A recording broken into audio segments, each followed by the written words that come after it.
So when it comes to my Pokemon card business, if I could go back in time, if I could echo Alt and just go back and fix these mistakes, these are a few of the regrets that I have, and I want to tell you about them.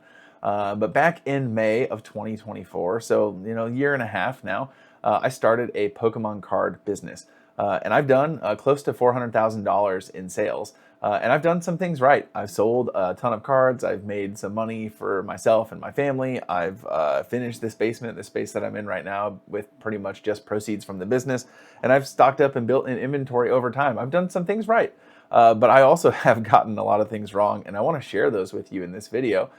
Because my store is called PokePastor TCG, and I also make content here on this YouTube channel helping you guys out. I love getting to help you, and I think by sharing some of these regrets, I'm going to help you guys maybe avoid some of these mistakes that I made, and these are some things that, yeah, will help your business journey succeed. But if you enjoy this kind of content, if you would not mind pressing the like button on this video, maybe leaving a comment down below or subscribing to the channel, that does help. I'm really trying to hit 4,000 subscribers by Christmas, and yeah, so we're well on our way. My chat has on the Sunday night live streams has told me that maybe is shooting a little low, so we'll see.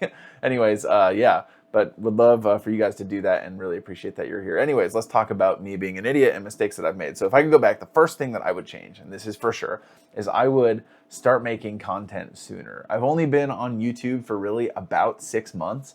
And before that, I didn't really make any content as it relates to my business. And now, going back, like, I just wish I would have, because I think in the early days, I was learning, I was trying, I was doing so many different things, and that would have been incredible content and incredible ways to showcase getting things off the floor.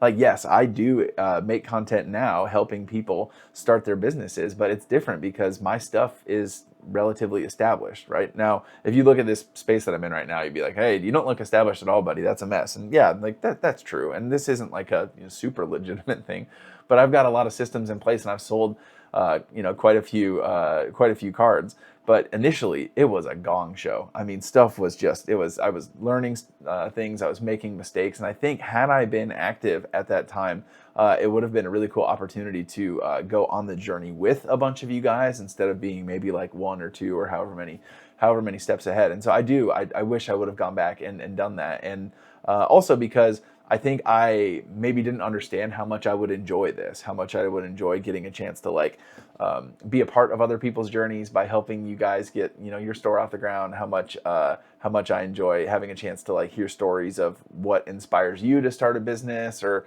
even getting a chance just to connect with customers and collectors. Like that really fills my bucket and excites me. And I missed out on that for the first year of having a business. And so if I could go back, I would absolutely change that. And so for you, if you're starting, if you're just getting things off the ground, make content. It doesn't have to be on YouTube, right? I like turning on a camera and yapping and making videos, right? I also am a pastor by trade, so getting in front of people, holding a microphone, speaking is not something that stretches me that much. It's relatively comfortable. But if that's not you, do some other stuff, shoot some pictures on Instagram, make some cool articles or blogs, documenting your stuff. Find a way to get your content out there to start building a community and having a space for people who like shopping from you to go. And I think that's going to be helpful. And I know for sure, if I could go back again, I would do that. The second biggest regret I have when it comes to this here Pokemon card business is buying booster boxes from Japan, is getting basically a Japanese distributor, which in essence, the way that works is it's basically a reseller over in Japan who sells stuff here in the States. Because I could buy stuff for, I don't know, 20%-ish under TCG player market, and then it would get shipped to me, and then I would sell mostly locally, right? I just would put it up on Facebook Marketplace, and I'd be meeting people around, and someone would buy a booster box here, someone would buy a booster box there. Maybe some people would shop from my pro seller site. Link down below if you want to shop from me, by the way, 5% under market. And I was moving boxes, and when I, every time I sold a box, I maybe made $10 or $8 a box or something like that. But that was initially, because what would happen is I thought it would be a cool idea to be like, hey, these new sets come out. I'm going to buy these new sets because before the English sets come out, people are going to want to open the new cards. They're going to want to get their hands on the Japanese Pokemon cards, and it'd be cool if locally I can be the guy in this area in the Twin Cities, or on this area of the Twin Cities, in Minnesota who has these products, and so every time a new release comes out, I'll just be that guy who has that. Well, like, that's not like a great way of getting out product to people, because how do people even know that I have it? It wasn't like I was running ads or anything. And, you know, I was moving some stuff, but it wasn't moving that quickly. And one of the things that happens on release with every Pokemon set is that things start out up here, and then slowly, as more and more become available, it just goes down. So a few different times throughout this process of buying boxes at release, because I wasn't able to liquidate them and get rid of them quick enough, by the time I sold all of them, I broke even on some, and then I even lost a few dollars on some of them, to where the whole endeavor ended up being like relatively a wash, right? I had some sets that went well, but I would say for the most part, it was very mid. And also, I kind of got worn out of like driving around and meeting people in person, and like I don't know, just like time isn't something I have a tremendous amount of, and so for me, like, doing that was not a great strategy. So if I could go back, I would probably not have gone as hard in that. I think when Heatwave came out, I bought like 100 boxes or something.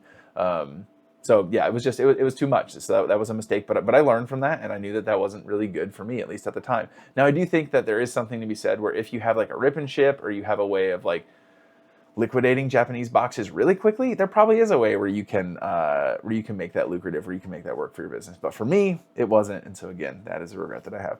And then this last thing that I regret, and sometimes I just kick myself, is there have been a few situations where I have picked up sealed product, like big collections of sealed product. I just did that a little bit ago, and now when I say this is a regret of mine, only partially, because as a reseller, as a business, the idea is to not hold on to stuff, right? It's to be buying it and selling it, taking your profits, your 15%, your 20%, and putting it back in, buying, selling, buying, selling, buying, selling. And so it snowballs, and then, you can profit on the other side of that. So again, that is the business strategy. But when I see what I bought and sold some of these sealed products for like a year ago, it makes me want to pull my hair out, because some of these things are like Evolving Skies booster boxes, Sword and Shield booster boxes that were, maybe $200 at a time, or at that time, or like $180 at the time. Maybe even Elite Trainer boxes for like $60, $70 that are now $200. And so all of those things are just astronomically higher right now. And I did not hold on to them. I sold them because I needed the capital. Now, again, I understand that as a business, as a reseller, your goal, like, I'm not much of an investor. I'm more of like a buy the product, move the product, buy the product, move the product. But in some of those scenarios, I'm like, what am I doing? And yeah, that's a regret. And I'm not saying I should have gone back and maybe not sold all of it, not sold any of it. But I do think like I probably could have kept maybe Evolving Skies booster box or two, because that was very clearly a set that's like, hey, this is the set. Or basically every time I've ever had sealed 151, like, it maybe is wise just to hold on to that, because that might be one of the sets, like, of all Pokemon sets, where it's like, hey, having some sealed 151 laying around, I don't think is ever going to be a bad thing, and will, just continually go up, because I think, it's that set. But if you don't think it's Evolving Skies and 151, or, maybe there's another set you think it is, like, I would say it's not a bad idea to hold on to some, as long as you can stomach it, as long as you have the capability of still having enough capital to take advantage of plays, of opportunities that come along. But again, generally speaking, as a business, as a reseller, your idea is to buy stuff and sell it, not necessarily to hold on to it. That's investing. That's a different thing. So those are the three things. Make content sooner. So start making content, I think, right away, to help grow your business. Japanese booster boxes didn't work for me. I regret that. Maybe it would work for you.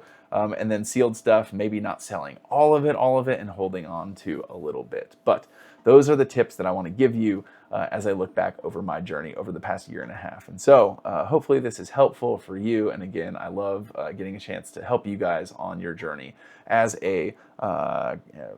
starting a card business, wherever you're doing that at. So thank you for watching. Hey, I believe that Jesus loves you, that he has an incredible plan for your life. I will catch you guys in the next video. Peace.